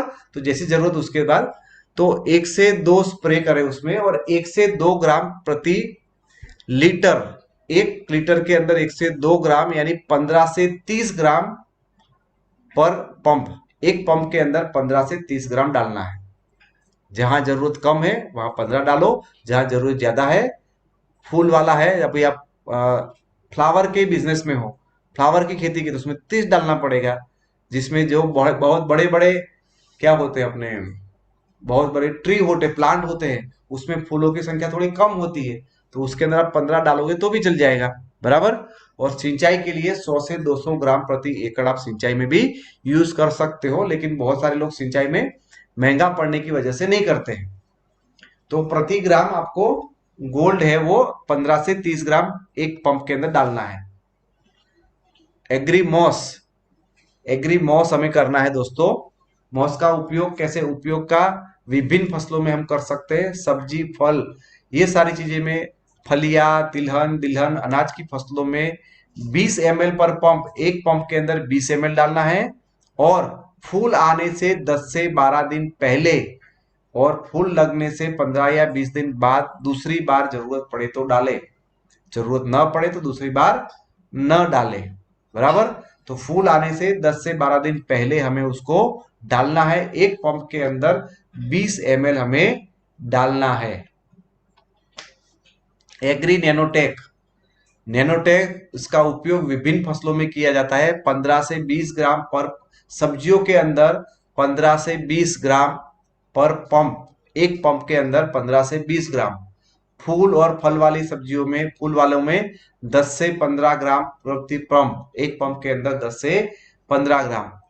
तिलहन और अनाज के अंदर 30 से 40 ग्राम, इन पंप पंप के अंदर 30 से 40 ग्राम हमें चाहिए। गन्ने के अंदर 1 से 2 ग्राम पर लीटर, यानी वहां भी आपको 15 से 30 ग्राम। अनाज के लिए 30 से 45 ग्राम एक पंप के अंदर हमें डालना है।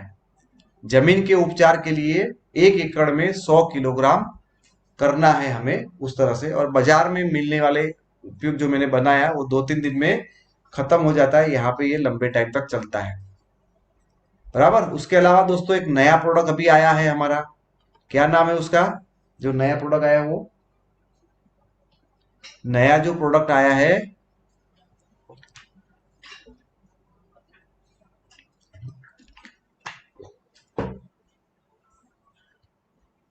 Agri Aqua Gel. Aqua Gel को क्या बोलेंगे हम? पानी की बैंक। क्या बोलेंगे? पानी की बैंक। पानी को स्टोर करके, वो जब भी जाओ पानी मिल जाएगा आपके पास से। बैंक बोल सकते हैं या पानी का एटीएम बोल सकते हैं, जो भी आपको ठीक लगे। वो अभी अभी नामकरण किया है मैंने 1 घंटे पहले। दोस्तों जल संकट समस्या बहुत है, पानी की शॉर्टेज हर जगह पे है दोस्तों। दूसरा है पोषक तत्वों का रिसाव। पोषक तत्व बहुत चले जाते जमीन में नीचे नीचे, या पानी बह जाने की वजह से।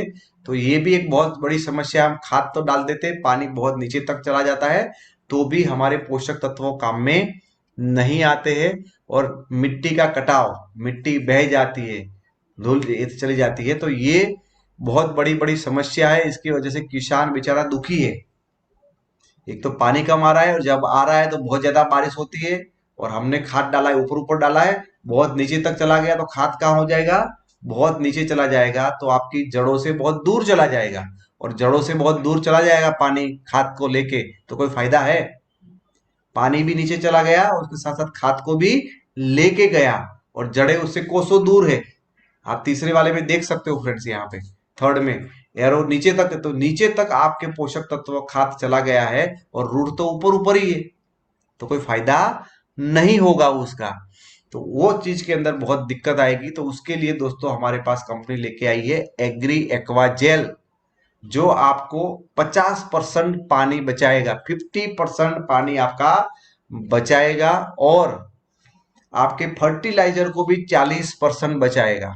आपके फर्टिलाइजर को भी 40% बचाएगा, क्योंकि आपका जो पहले वाला पानी था वो नीचे तक चला जाता था, तो वेस्ट चला जाता था।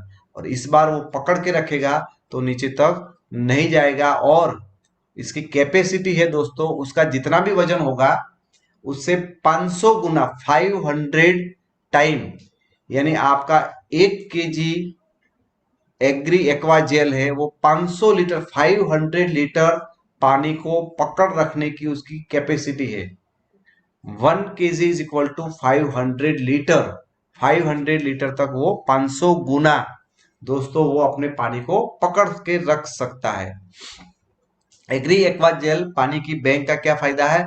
यह प्रोडक्ट आपको जल संकट, मिट्टी के कटाव और पोषक तत्वों के रिसाव से बचाता है। यह आपकी फसल की पैदावार और गुणवत्ता बढ़ने में सहयोग करता है, और फसल के ऊपर के खर्चे को वो कम करता है, यानी ओवरऑल खर्चे को कम करता है और उत्पादन को बढ़ाता है। जल संकट से बचाए एग्री एक्वा जेल। दोस्तों क्या होता है? एग्री एक्वा जेल है वो आपको पानी एक बार जो भी है उसको पकड़ के रखता है। आपने जो डाला तो पकड़ के रखेगा। तो पहले क्या करेगा, वो जो भी आप पानी डालते हो खेत के अंदर, वो एक्स्ट्रा जितना भी पानी है वो सोख के अपने पास पकड़ के रखेगा। और पकड़ के रखा है, यानी हम बैंक में कब जाते हैं दोस्तों? हम बैंक में कब जाते हैं? ये एटीएम में कब जाते हैं? जब हमें पैसों की और जरूरत हो तो। डालते कब है? जब हमारे पास एक्स्ट्रा पड़ा है तो हम बैंक में डालते हैं, और जब हमें जरूरत पड़ती है तो बैंक से लेके आते हो। ऐसा ही है, सेम उसी तरह से ये क्या करेगा एक्वा जेल, आपने जो भी पानी दिया है वो जितना भी एक्स्ट्रा होगा वो पकड़ के रख देगा, स्टोर कर देगा, और जब जब जरूरत होगी तब वहां से निकाल के पौधे को दे देगा। तो अच्छी बात है, दोनों साइड से काम होगा। उसकी वजह से क्या होता है, नॉर्मली क्या होता है दोस्तों, आपने पानी दिया खेत के अंदर और पानी जल्दी से ऊपर ऊपर ही पड़ा रहता है, अंदर तक नहीं जाता है, तो सूरज दादा की वजह से, सनलाइट की वजह से, धूप की वजह से वो जो पानी है वो बाष्पीभवन हो जाता है, उड़ जाता है भाप बन के। तो ये क्या करेगा, जो भी पानी है तो फटाफट दोस्तों पकड़ के अंदर ले जाएगा। अभी आप दोस्तों मेरे को बताओ, आपके पास एक्स्ट्रा 50,000 रुपया है और घर पे रखोगे तो क्या हो जाएगा, 50,000 रुपया एक्स्ट्रा पड़ा है ये महीने में और आप अपने घर पे रखोगे तो क्या हो जाएगा, आप अपने घर पे रखोगे तो कहीं ना कहीं खर्चा हो जाएगा। आप कहीं ना कहीं लेके आओगे, भाई जूते लेके आता हूं, कपड़ा लेके आता हूं, खर्च कर दोगे। तो दोस्तों खर्च करना अच्छा है या बचाना अच्छा है? सेम उसी तरह से दोस्तों ये यदि पड़ा रहा है पानी तो खर्च हो जाता है, उड़ जाता है, फालतू में चला जाता है। तो ये क्या करता है, एक्वाजेल उसको पकड़ के स्टोर करके रखता है बोला बर। और यदि आपने वही पैसा बैंक में डाल दिया तो आप खर्चे नहीं करोगे, जो फालतू का आपका खर्चा था वो आपका बच गया।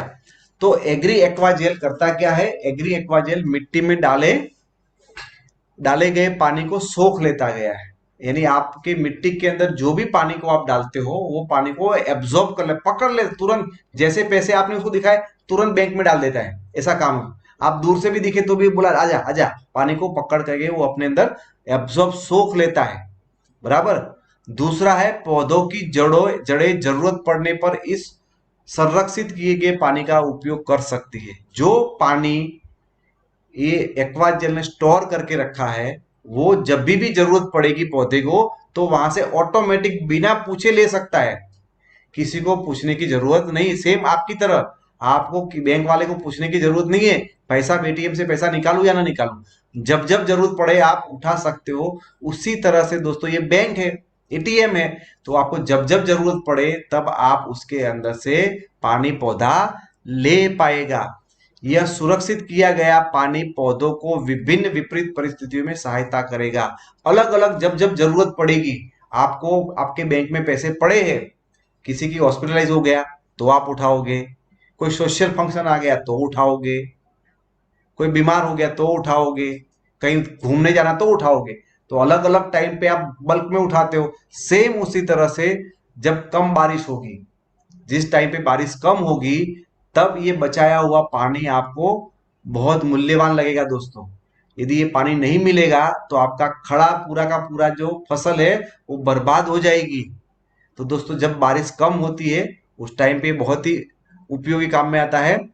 पानी का कम लेवल हो, जब आपका पानी का लेवल बहुत कम होता है यानी बहुत नीचे तक नहीं गया है, उस टाइम पे ये काम आता है। और तीसरा, सूखा जब पड़ता है, जब सूखा पड़ता है उस टाइम पे भी ये बहुत कार्यगत होता है आपके लिए, है ना। तो ये तीन परिस्थिति के अंदर आपको ये बहुत ही अच्छी तरह से काम में आता है। ये एनोटेट बंद किया तो भी कैसे होता है।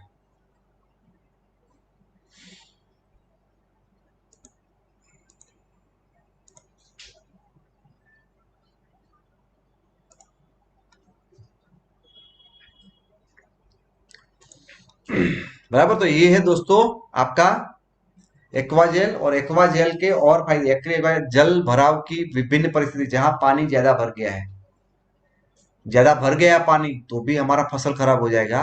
तो वो केस के अंदर भी ये पानी को जो ज्यादा एक्स्ट्रा पैसा है तो भी आपके खर्च वो आपको स्टोर करके रखेगा। वो कैसे कैसे, अधिक वर्षा होगी, बारिश अधिक हो गई तो एक्स्ट्रा पानी वो क्या करेगा, आपकी फसल को खराब करेगा। लेकिन आपने एक्वाजेट डाला है, नहीं बाढ़ आ गया तो वो परिस्थिति के अंदर भी काम आएगा। और पानी का अधिक लेवल होना, ज्यादा पानी भर गया है इसके अंदर, वो परिस्थिति के अंदर भी आपको ये जल संकट से एग्री एक्वाजेल हमें बचाता है।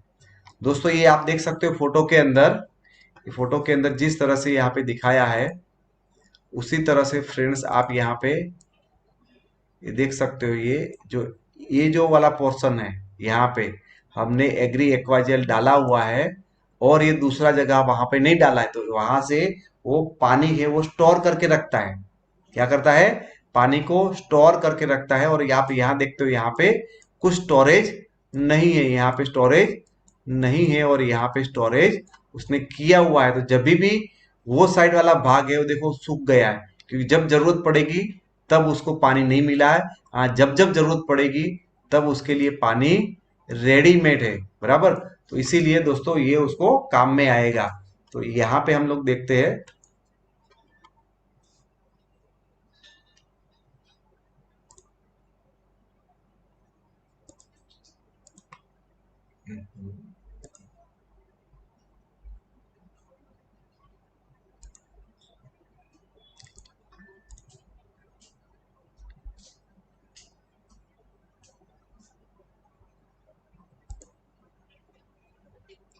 एक मिनट, एक जाता क्यों नहीं है मेरा माउस का, ओके, बराबर। तो फ्रेंड्स ये एग्री एक्वा जेल जो हमारा है, वो एग्री एक्वाजेल पानी के साथ साथ पोषक तत्वों को भी अवशोषित कर लेता है। तो ये फायदा ही है। तो पानी को तो ये स्टोर करता ही है, और पानी में घुला हुए जितने भी पोषक है उसको भी वो स्टोर करके रखता है। तो हमें तो दोनों फायदा है कि हम बैंक में पैसा रखते हैं तो पैसा तो बचाता ही बचाता है, उसके साथ साथ वो इंटरेस्ट भी देता है। तो यहाँ पे ये जो है वो आपको जितने भी पोषक तत्व है उसको भी वो अपने साथ पकड़ के रखता है। और रिसा होने यानी जब भी पानी ज्यादा होगा तो पानी बहता होगा, तो उस टाइम पे वो ये पकड़ के रखेगा, तो आपके बहते हुए पानी के साथ साथ आपका खाद है, पोषक है, वो भी वेस्ट नहीं जाएगा। इसका मतलब ये हो गया दोस्तों, आपने बैंक में पैसे रखे हैं तो गलती से भी कोई चोरी हो गई तो उस टाइम पे आपके पैसे सुरक्षित हो जाएंगे। सेम उसी तरह जब पानी के अंदर जब ऐसा रिसाव होता है, कुछ होता है, ज्यादा पानी आ जाता है, जमीन हमारी घिस के निकल जाती है, तो उस टाइम पे आपके जमीन को और पोषक तत्वों दोनों को वो बचा लेता है। तो दोनों टाइप के दोस्तों आपको वहां पे फायदे होते हैं। और ये आपके जो भी पोषक तत्व है वो आपके पौधे को जब जरूरत पड़े तब उसको वापिस मिल जाएंगे, पानी भी मिल जाएगा और पोषक तत्व भी मिलेगा, यानी आपको पैसे भी मिलेंगे, पैसों का इंटरेस्ट भी आपको मिल जाएगा। तो यानी हर तरह पे किसान का यहाँ पे फायदा है। तो उसको लगाना कैसे है दोस्तों, आप यहाँ पे दे सकते हो। आपको ये चीज को लगाने के लिए आप जहां जिस तरह से यहाँ पे दिखाया ना, तो आपको ऐसा जैसे जमीन के अंदर थोड़ा खड्डा करके, जहां पे आपके जो रूट होते हैं, जहां पे आपका पौधे की जो जड़ें होंगी, वहां डालना है हमें। ऊपर ऊपर डालेंगे, यदि हमने यहाँ पे दिखाया है, यदि आपने एक्वा जेल को ऊपर ऊपर डाल दिया तो क्या करेगा, पानी को ऊपर ही स्टोर कर देगा। चलेगा क्या वो? नहीं चलेगा। हमको पानी को कहाँ स्टोर करना है, जहां उसकी जड़ें है, पौधे की जड़ होगी वहां ही हमें करना है। तो कम से कम 6 इंच नीचे हमें उसको डालना है, और जितना भी पानी है वो वहां स्टोर होगा, जो भी पानी है वो वहां स्टोर होगा, जो भी पोषक तत्व होंगे वो भी वहां पे स्टोर होंगे। और पौधे को जब जब जरूरत पड़ेगा तो पौधा अपने जड़ों के थ्रू उसको ले पाएगा। यदि आपने जमीन के ऊपर डाल दिया तो पानी तो स्टोर होगा, पोषक तत्व तो स्टोर हो गए, लेकिन आपके पौधे को नहीं मिलेंगे, क्योंकि पौधा कहां से लेता है, अपनी जड़ों से खाना लेता है। समझ में आ गया दोस्तों? कहाँ डालना है आपको, जमीन के अंदर आधा फुट नीचे डालना है, ताकि वो सही जगह पे राइट टाइम पे मिले। ठीक है। एग्री एक्वाजेल मिट्टी के कणों को बांध कर रखता है और हवा एवं पानी के कारण होने वाले मिट्टी के कटाव से बचाता है। तो हवा से जो पानी हमारा मिट्टी निकल जाता है उससे भी बचाता है, और पानी की वजह से भी निकल जाता है। यह मिट्टी को गीला रखने में मदद आपकी करता है और बहुत काम में है। दोस्तों एग्री एक्वा जेल कैसे यूज करें, सिंपल और final stage. Agri Aqua Gel आपको कोई भी मिट्टी लेनी है, मिट्टी के उसके अंदर बड़े उसके अंदर, और उसके अंदर आपको जितना भी मात्रा बताई जाएगी वो मात्रा के हिसाब से उसके अंदर एग्री एक्वा जेल को मिक्स करना है। क्या करना है, उसको मिक्स करना है। और मिक्स करने के बाद फ्रेंड हमने क्या बोला, आधे फुट का 6 इंच का वो खड्डा करना है, उसके अंदर वो डाल देना है। वो मिट्टी को कहाँ डालना है, वहां डालना है। तो मिट्टी के अंदर हमने एक्वा जेल को डाला है, तो मिट्टी के साथ साथ एक्वा जेल भी हमारा चला गया। और उसके बाद आप अपना जो भी पौधा है वहां पे लगा सकते हो, अपना बीज है उसको भी लगा सकते हो। बीज लगाओ या पौधा लगाओ, तो ये दूसरी बात हो गई।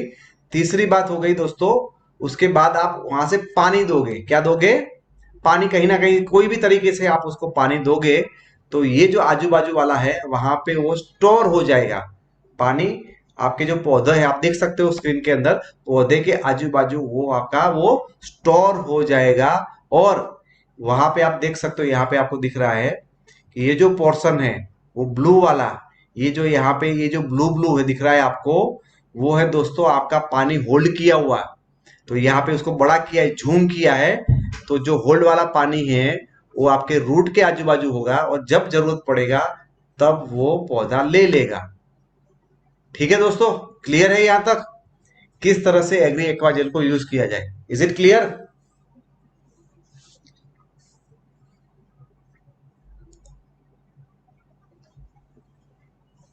ओके, ठीक है। तो अभी आ जाता है दोस्तों उसके डोज के ऊपर। एग्री एक्वाजेल का डोज है दोस्तों 1 से 2 किलोग्राम प्रति एकड़। 1 एकड़ में 1 से 2 केजी हमें डालना है। और यदि आप पौधे के लिए कर रहे हो, कोई आपका मानो कि एक नींबू का पौधा है या आम का है, जो भी छोटा छोटा पौधे जो छोटे छोटे प्लांट होते हैं या प्लांट के ऊपर काम करते हो, तो 40 से 80 ग्राम पर पौधा, एक पौधे के ऊपर आपको 40 से 80 ग्राम उसके आजू बाजू में डालना है। अकेला नहीं डालना है, मिट्टी के साथ मिक्स करके डालना है। क्लियर है? बहुत सिंपल है, कोई कॉम्प्लिकेटेड नहीं है। और अभी आ जाते हैं दोस्तों वेरी वेरी इंपॉर्टेंट टॉपिक के ऊपर, जिसकी आप सब लोगों को बहुत बेसब्री सबसे लास्ट में सबसे अच्छे पॉइंट आते हैं। तो अभी 49 लोग बचे हैं जो बहुत ही लास्ट तक यहाँ पे रुके हुए हैं। बहुत ही इंटरेस्टिंग चीजें उनको मिलने वाली है दोस्तों। दोस्तों पौधे के विविध अवस्थाएं, पौधे के जो अलग अलग स्टेज होते हैं और अलग अलग स्टेज के अंदर हम लोग क्या क्या देख सकते हैं।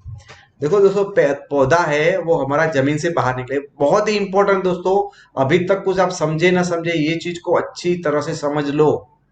जब पौधा जमीन से बाहर निकलता है, 2 पत्ती बाहर निकलता है, तो उसकी शुरुआत की अवस्था है, उसका जन्म हुआ, शुरुआत का पीरियड है।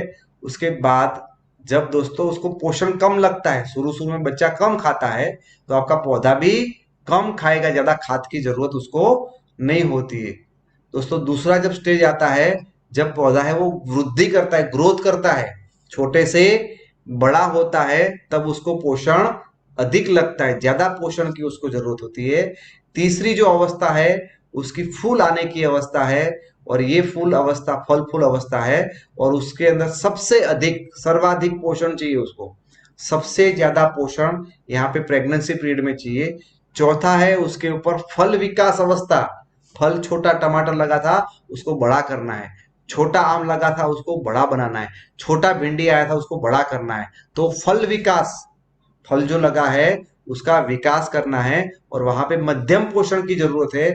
और लास्ट में दोस्तों आपका जो ये चीज है वो यहाँ पे पक गया है, तो परिपक्व अवस्था, परिपक्व अवस्था हो जाती है, वहां पे आपको पोषण की कम जरूरत होती है।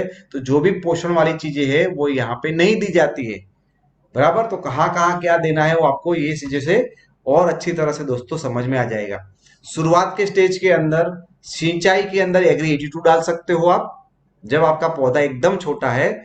और ये आपको बीज के उपचार में या आपके जो धरु होते हैं, जो नर्सरी के प्लांट होते हैं, उसके रूट के ट्रीटमेंट के लिए ह्यूमिक यूज करना है। यानी आपके बीज की ट्रीटमेंट या जड़ों की ट्रीटमेंट के लिए ह्यूमिक को यूज करना है, या एग्री 82 सिंचाई के अंदर डालना है। पूरा का पूरा उसके ऊपर छींट नहीं देना है, एग्री ह्यूमिक का छिड़काव करने की जरूरत सिर्फ शुरुआत के अंदर बोने के टाइम यूज करना है। जब आपका ये बीच वाला स्टेज है, जहां से 2 पत्ते से लेके बड़ा होने का जो बीच वाला स्टेज है, उसके अंदर दोस्तों आपको डालना है एग्री 82 सिंचाई के अंदर डालो, और Agri humic plus Agri gold plus Agri 82, ये 3 चीजें आप स्प्रे कर सकते हो, बराबर। और वो भी होती है 2 पत्तियां निकलने के बाद, यानी ये बीच का जो पीरियड है वहां पे आपको ये तीनों का मिक्सर करके स्प्रे करना है। कितना डोज डालना है वो ऑलरेडी आगे मैं बता चुका हूं आपको। क्लियर है यहां तक? उसके आगे दोस्तों ये आपका दूसरे और तीसरे के बीच का समय जो है वो प्रोसेस के अंदर दोस्तों अभी फूल आने की तैयारी है, इसीलिए आपको एग्री 82 और एग्री मॉस डालना है फूल आने से 15 दिन पहले, फूल आने से 15 दिन पहले उसको डालना है। ये स्टेज के अंदर जब आपके फल आ रहे हैं उसी टाइम पे दोस्तों आपको एग्री 82 और एग्री नैनोटेक आपको देना है। और यदि आपको बार बार फूल आते हैं तो उसमें एग्री मॉस भी आप रिपीट कर सकते हो। वो भी फूल आने से 15 दिन बाद ये करना है हमें। क्लियर है दोस्तों? उसके बाद हमें करना है एग्री 82 और उसके अंदर डालना है गोल्ड। एग्री 82 और हमें डालना है गोल्ड। फल आने से 15 दिन बाद या फल पकने से 15 दिन पहले।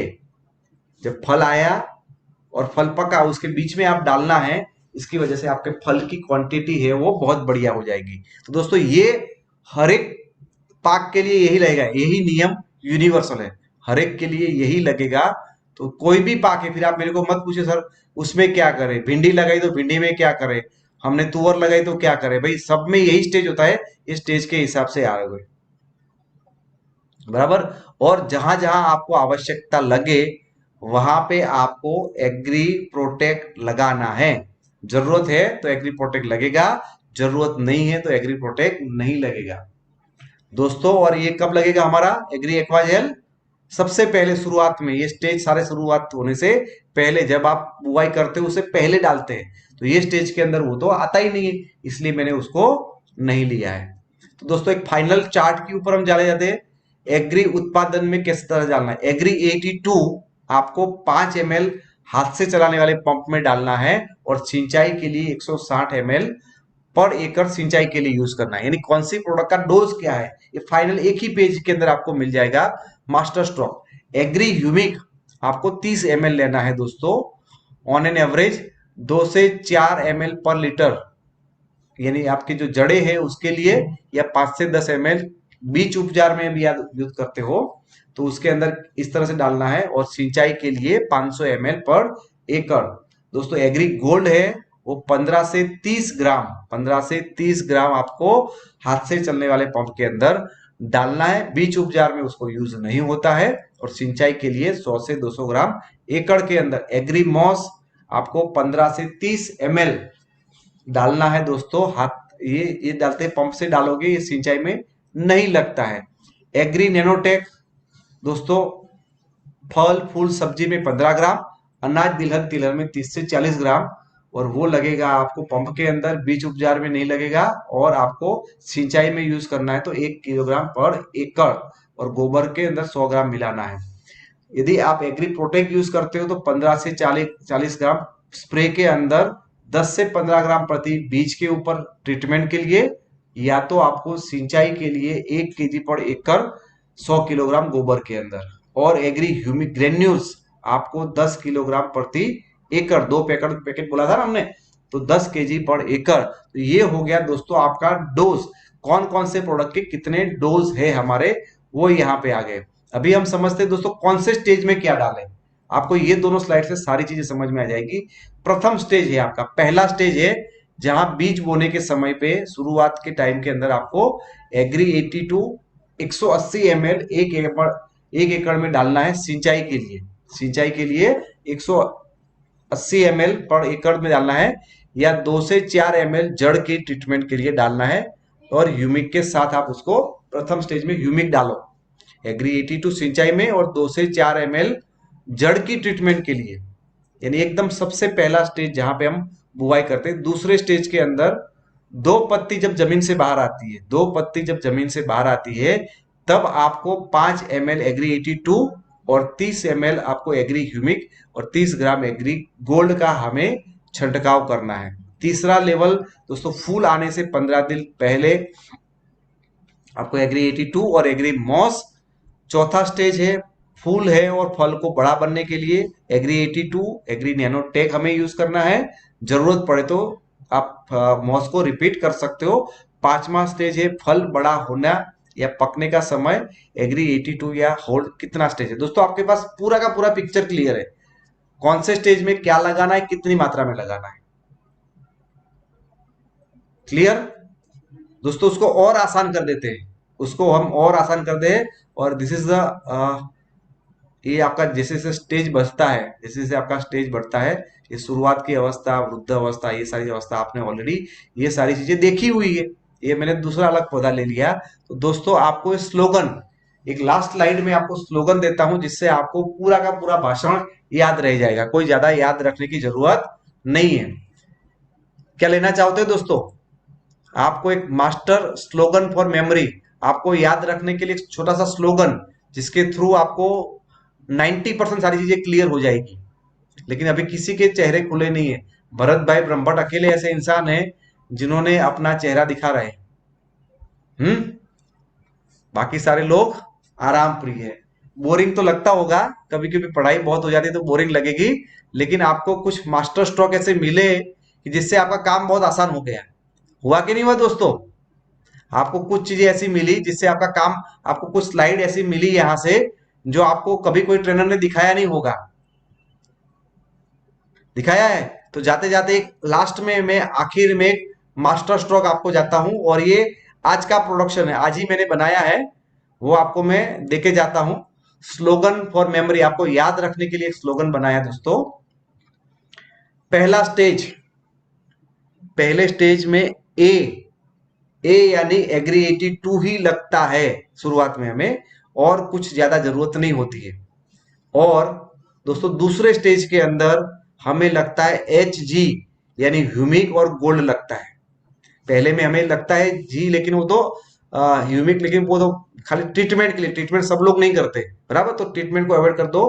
पहले स्टेज में ए, दूसरे स्टेज में एच जी, तीसरे स्टेज के अंदर दोस्तों एम यानी कि मॉस, चौथे स्टेज के अंदर एन यानी नैनोटेक, और पांचवें स्टेज के अंदर गोल्ड। पांचवें स्टेज के अंदर दोस्तों गोल्ड। तो भी याद कैसे रखेंगे उसको?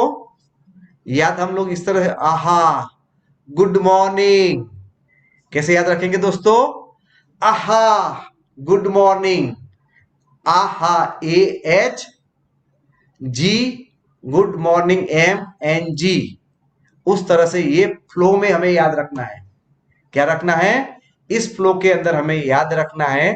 तो हमको कौन से स्टेज में कौन सी प्रोडक्ट देनी है वो भी आपको भूलने की जरूरत नहीं, क्योंकि हमारे ओ नाम से कोई प्रोडक्ट नहीं है, डी नाम से कोई प्रोडक्ट नहीं है। तो ये गुड मॉर्निंग तो शॉर्ट फॉर्म इसी तरह से होता है दोस्तों।